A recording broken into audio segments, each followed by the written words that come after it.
अपराध हो गया है। मेरे देवर का मर्डर मुझसे हो गया है।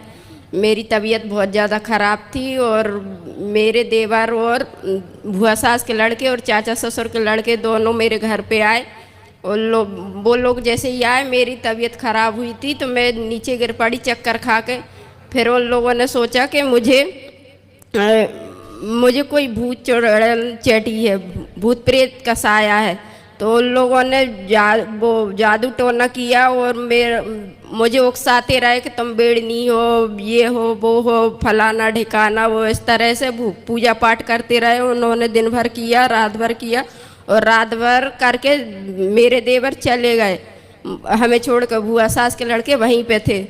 तो हमसे सुबह हमारा दिमाग ख़राब हो गया, मानसिक स्थिति पूरी घूम गई। हमें लगने लगा कि मैं बेड़नी बन गई, मेरे पति किन्नर बन गए, दोनों लड़कियां वेश्या बन गई। इस चक्कर में हमें कुछ भी समझ में नहीं आया और हमने अपने देवर को मार दिया। कैसे मारा था? हंसिए से मार दिया गुरुजी। अब तो आपने फिर कितने साल की सजा आपको हुई? 20 साल की। तो अभी कितने साल हो गए? 4 साल हो गए। तो आपको पश्चाताप है इस बात जी। का? तो आपने क्यों, देखो दूसरों के उकसाने में नहीं उकसना चाहिए। सामने वाला कोई भी व्यवहार करे, करने दो। हम क्यों अपने शांति को भंग करें? गुरुजी यही समझ में नहीं आता कि हम अपने आप को कैसे कंट्रोल करें, हम अपनी बुद्धि को कैसे संभालें। सत्संग से कंट्रोलिंग पावर बढ़ती है, इसलिए सत्संग करना चाहिए, कथाएं सुनना चाहिए। इसलिए तो बड़े बुजुर्ग कह गए हैं सत्संग करो, कथाएं सुनो, मंदिर जाओ, मंदिर में एकाग्रता बढ़ेगी। सज्जन को भी अपनी सज्जनता नहीं छोड़नी चाहिए।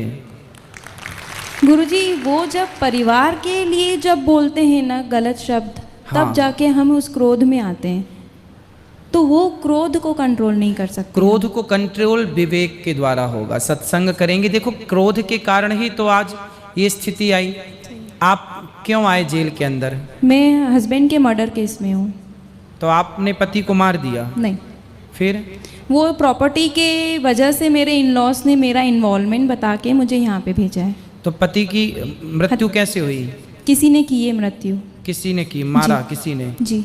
तो जिसने मारा वो जेल आया कि नहीं? हाँ जी, अभी वो मतलब बाहर हैं जिन्होंने मारा था। तो फिर आप कैसे अंदर हो गए? मेरी भी बेल होने वाली है।